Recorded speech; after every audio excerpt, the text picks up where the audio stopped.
ربي يحفظهم، كل الخدمات متوفره. ربي يحفظهم ان شاء الله.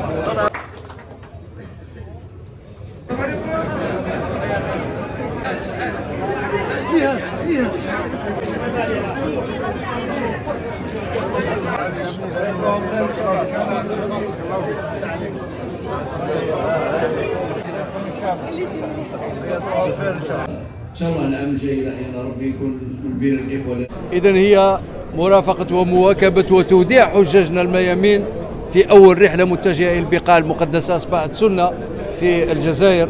يعني فالسنه الماضيه كنت حضرت معنا نفس الحدث ونفس الاحتفاليه.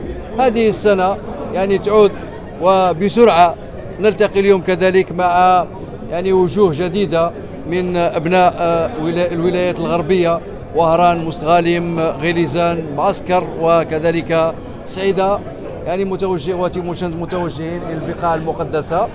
تلاقينا معهم اولا وقبل كل شيء اننا هنأناهم على هذه بهذه المناسبه، لانه الكل يعرف باللي باش يعني اداء مناسك الحج هو فضل كبير ونعمه كبيره من عند الله سبحانه عز وجل.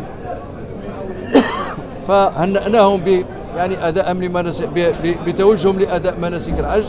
كذلك يعني حثيناهم باش يمثلوا الجزائر احسن تمثيل، وطلبنا منهم كذلك الدعاء لنا والدعاء الى الوطن والى العباد كذلك. نتمنوا ان شاء الله انهم يروحوا في ظروف جيده ويديوا المناسك نتاعهم في احسن الظروف، ويعاودوا ان شاء الله يجيوا ويعودوا الى اهلهم والى بلدهم وهم سالمين غانمين ان شاء الله.